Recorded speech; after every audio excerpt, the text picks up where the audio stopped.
Hi friends, welcome back to our channel. இன்றைக்கி நம்ம சேனலில் ரொம்ப முக்கியமான ஒரு டிப்ஸ் வீடியோ தான் பார்க்க போகிறோம். இன்றைக்கி நான் ஷேர் பண்ணியிருக்க இந்த டிப்ஸ் எல்லாம் நீங்கள் ஃபாலோ பண்ணிக்கிட்டிங்கன்னா உங்கள் வாஷிங் மிஷின் எத்தனை வருஷமானாலும் புதுசு மாதிரி நீங்கள் மெயின்டைன் பண்ணிக்கலாம். அதே மாதிரி நம்ம வாஷ் பண்ணுற துணியும் பார்த்திங்கன்னா எப்போவுமே புதுசாகவும் வாசனையாகவும் மெயின்டைன் பண்ணுறதுக்கும் இந்த டிப்ஸ் வந்து பார்த்திங்கன்னா உங்களுக்கு ரொம்ப யூஸ்ஃபுல்லாக இருக்கும். ஸோ வீடியோவை ஸ்கிப் பண்ணாமல் ஃபுல்லாக பாருங்கள். நீங்கள் இப்போ தான் ஃபஸ்ட் டைம் நம்ம சேனலை பார்க்குறீங்கன்னா இப்போவே சப்ஸ்கிரைப் பண்ணிக்கோங்க. கூட இருக்க பெல் சிம்லையும் கிளிக் பண்ணிக்கோங்க.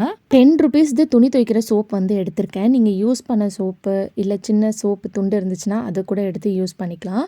இதை வந்து காய் செய்வதில் வந்து நல்லா சின்ன சின்னதாக இந்த மாதிரி துருவி எடுத்திருக்கேன்.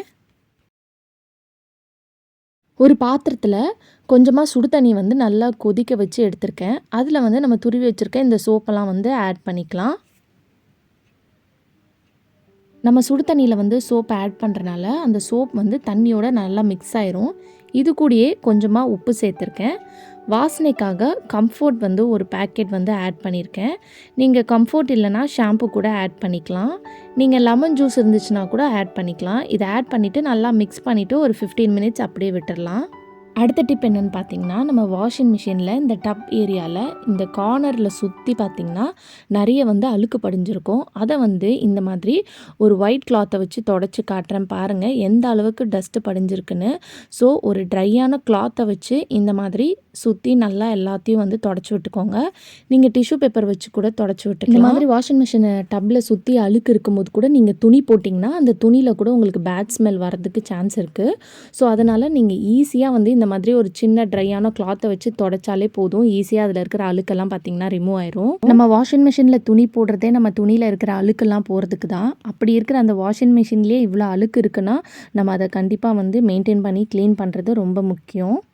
ஸோ இந்த மாதிரி தொடச்சதுக்கப்புறம் நம்ம சர்ஃபு லிக்விட்லாம் ஊற்றுறதுக்காக நம்மளுக்கு இந்த மாதிரி ஒரு பாக்ஸ் கொடுத்துருப்பாங்க. அதை வந்து நீங்கள் ஈஸியாக வந்து ரிமூவ் பண்ணிடலாம். பாக்ஸில் வந்து பார்த்திங்கன்னா நம்ம டிட்டர்ஜென்ட் பவுடர் போட்டு ஒரு மாதிரி வெள்ளையாக திட்டாக அழுக்கு இருக்கும். அதை வந்து நீங்கள் க்ளீன் பண்ணிக்கலாம். அதுக்கப்புறம் பார்த்திங்கன்னா நம்ம ஃபிக்ஸ் பண்ணுற அந்த பாக்ஸ் ஃபிக்ஸ் பண்ணுற இடத்துலையும் பார்த்திங்கன்னா ஒரு மாதிரி அழுக்கு படிஞ்சிருக்கும் வெள்ளை வெள்ளையாக நம்ம சர்ஃபெல்லாம் யூஸ் பண்ணுறனால. ஸோ அந்த இடத்துல இந்த மாதிரி ஒரு ட்ரையான கிளாத்தை வச்சு தொடச்சிக்கோங்க. அப்படி இல்லைனா கொஞ்சமாக ஈர துணியை வச்சு தொடச்சிட்டு அதுக்கப்புறம் நல்லா ட்ரையாக க்ளீனாக தொடச்சி விட்டுருங்க. நீங்கள் இந்த இடத்துல க்ளீன் பண்ணுறதுக்கு டூத் ப்ரஷ் இருந்துச்சுன்னா அதை கூட நீங்கள் வச்சு க்ளீன் பண்ணிக்கலாம். ஸோ அதுக்கு கீழேயும் இந்த இடத்துலையும் உங்களுக்கு அழுக்கு படிஞ்சிருக்கும். அது எல்லாமே வந்து நல்லா க்ளீனாக தொடச்சிக்கோங்க. ஸோ இப்போ மேலே பார்த்திங்கன்னா இந்த இடத்துலையும் பாருங்கள் எந்த அளவுக்கு அந்த பவுடர் போட்டு அந்த இடம்லாம் வந்து டர்ட்டாக இருக்குன்னு. ஸோ இந்த மாதிரி டூத் ப்ரஷ்ஷை வச்சு நீங்கள் க்ளீன் பண்ணும்போது ஈஸியாக க்ளீன் பண்ணிடலாம். அந்த இடத்துல இருக்கிற அழுக்கெல்லாம் பார்த்திங்கன்னா உங்களுக்கு ஈஸியாக வந்துடும். ஸோ பார்த்தா உங்களுக்கே தெரியும் இப்போ இந்த ப்ரஷ்ஷில் எந்த அளவுக்கு அழுக்கு இருக்குன்னு பாருங்கள்.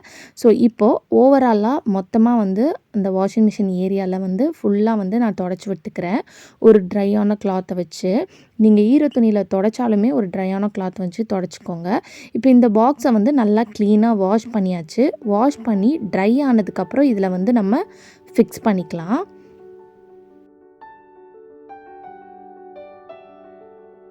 இப்போ அதை ஃபிக்ஸ் பண்ணதுக்கப்புறம் உள்ள வாஷிங் மிஷினில் இந்த ட்ரம் ஏரியாவில் நம்மளுக்கு இந்த மாதிரி ஒரு பாக்ஸ் கொடுத்துருப்பாங்க. அதையும் வந்து நம்ம ரிமூவ் பண்ணிடலாம். இதில் வந்து நம்ம துணியில் இருக்கிற ஏதாவது அழுக்கு பேப்பர் நூல்லாம் பார்த்திங்கன்னா இதுக்குள்ளே தான் போய் வந்து ஃபிக்ஸ் ஆகிருக்கும். ஸோ அதனால கூட நம்ம துணி துவைக்கும் போது பார்த்திங்கன்னா ஒரு மாதிரி பேட் ஸ்மெல் வந்துக்கிட்டே இருக்கும். ஸோ இதை க்ளீன் பண்ணுறது ரொம்ப முக்கியம். இப்போ பார்த்தா உங்களுக்கே தெரியும் எந்த அளவுக்கு அழுக்கு வந்து இதுக்குள்ளே இருக்குன்னு பாருங்கள்.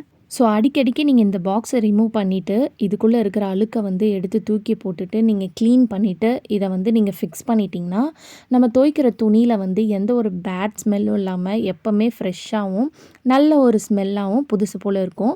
இப்போ இதை வந்து நல்லா டூத் ப்ரஷ் வச்சு நல்லா வாஷ் பண்ணிவிட்டு இதை நல்லா தொடச்சிக்கோங்க. தொடச்சிட்டு ட்ரை ஆனதுக்கப்புறம் இந்த பாக்ஸை வந்து அந்த ட்ரம் ஏரியாவில் வந்து ஃபிக்ஸ் பண்ணிக்கலாம். ஃபிக்ஸ் பண்ணுறதுக்கு முன்னாடி அந்த ட்ரம்மை சுற்றியும் வந்து ஒரு வாட்டி நல்லா க்ளீன் பண்ணிக்கோங்க. ஸோ இப்போ அந்த இடத்துலலாம் நல்லா க்ளீன் பண்ணதுக்கப்புறம் இந்த பாக்ஸை வந்து ஃபிக்ஸ் பண்ணிக்கலாம். இதை வந்து நம்ம க்ளீன் பண்ணாமல் அப்படியே விட்டுட்டோன்னா அதில் நிறைய டஸ்ட்டு சேர்ந்து நாளாக அதுவே வந்து ஒரு பேட் ஸ்மெல் உருவாக்கும். இந்த மாதிரி அடிக்கடிக்கு இந்த பாக்ஸ் எல்லாம் ரிமூவ் பண்ணி நம்ம க்ளீன் பண்ணி மெயின்டைன் பண்ணும்போது ரொம்ப நாள் வரைக்கும் நம்ம வாஷிங் மிஷின் பார்த்திங்கன்னா புதுசு போல் மெயின்டைன் ஆகும். ஸோ கண்டிப்பாக ட்ரை பண்ணி பாருங்கள். இப்போ 15 மினிட்ஸ்க்கு அப்புறம் இந்த சோப்பு தூளில் நம்ம ஹாட் வாட்டர் ஊற்றி மிக்ஸ் பண்ணி வச்சுருக்கனால அந்த சோப்பு தூள் பார்த்திங்கன்னா நல்லா மிக்ஸ் ஆகி கரைஞ்சிருக்கும். இதை வந்து இந்த மாதிரி ஏதாவது ஒரு பாட்டிலில் வந்து நீங்கள் ஊற்றி வச்சுக்கலாம்.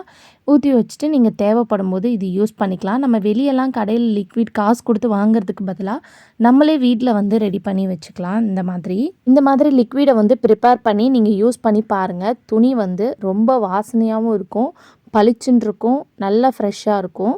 ஸோ இப்போ நார்மலாக துணி போடுற மாதிரி போட்டுக்கிட்டேன். ஒரு ஸ்கூப் அளவுக்கு நம்ம ரெடி பண்ணி வச்சுருக்க அந்த லிக்விட் ஊற்றிட்டு கொஞ்சமாக தண்ணி அதில் மிக்ஸ் பண்ணி ஊற்றிக்கிட்டேன். ஸோ கண்டிப்பாக துணி பார்த்திங்கன்னா நல்லா வாசமாக இருக்கும். நம்ம கடையிலேருந்து காசு கொடுத்து வாங்குறதுக்கு பதிலாக நம்மளே வீட்டில் அழகாக லிக்விடை ரெடி பண்ணிடலாம். நல்லா ஃப்ரெஷ்ஷாகவும் இருக்கும். ட்ரை பண்ணி பாருங்கள். பேலன்ஸ் கொஞ்சமாக லிக்விட் இருந்தது, அதில் வந்து கொஞ்சமாக தண்ணி ஊற்றிக்கிட்டு நம்ம கிச்சன் டவலை வந்து இதில் வாஷ் பண்ணி காட்டுறேன். ஸோ இதில் வந்து கிச்சன் டவலை வந்து ஊற வச்சுருக்கேன். ஒரு 10 மினிட்ஸ் மட்டும் ஊற வச்சுருங்க. ஊற வச்சுட்டு நீங்கள் அதுக்கப்புறம் எடுத்து வாஷ் பண்ணி பாருங்கள் எந்த அளவுக்கு க்ளீனாக இருக்குன்னு உங்களுக்கே தெரியும். இப்போ 10 மினிட்ஸ்க்கு அப்புறமா அந்த டவலை நல்லா வாஷ் பண்ணிக்கிறேன். நீங்கள் ப்ரஷ்லாம் எதுவுமே போடவே தேவையில்லை. சும்மா கையை வச்சு நீங்கள் நல்லா அலசி விட்டாலே போதும். நல்லா க்ளீனாக பளிச்சுன்னு ஆயிரும். ஸோ இப்போ பார்த்தா உங்களுக்கே தெரியும் எந்த அளவுக்கு துணி வந்து க்ளீனாகவும் இருக்கும், பளிச்சுன்னு. இந்த லிக்விட் வந்து நீங்கள் வாஷிங் மிஷினுக்கு மட்டும் தான் யூஸ் பண்ணணும்னு கிடையாது. நீங்கள் கையில் துவைக்கிறதுக்கு கூட நீங்கள் துணி ஊற வைக்கும் போது இந்த லிக்விட் யூஸ் பண்ணி துவைச்சு பாருங்கள் எந்த அளவுக்கு புதுசாகவும் ஃப்ரெஷ்ஷாகவும் நல்லா வாசமாகவும் துணி இருக்குன்னு. ஸோ இன்றைக்கி நான் ஷேர் பண்ணியிருந்த இந்த வீடியோ கண்டிப்பாக உங்களுக்கு யூஸ்ஃபுல்லாக இருக்கும்னு நினைக்கிறேன். இந்த வீடியோ பிடிச்சிருந்துச்சுன்னா லைக் பண்ணுங்கள், ஷேர் பண்ணுங்கள், கமெண்ட் பண்ணுங்கள், மறக்காமல் சப்ஸ்கிரைப் பண்ணிக்கோங்க.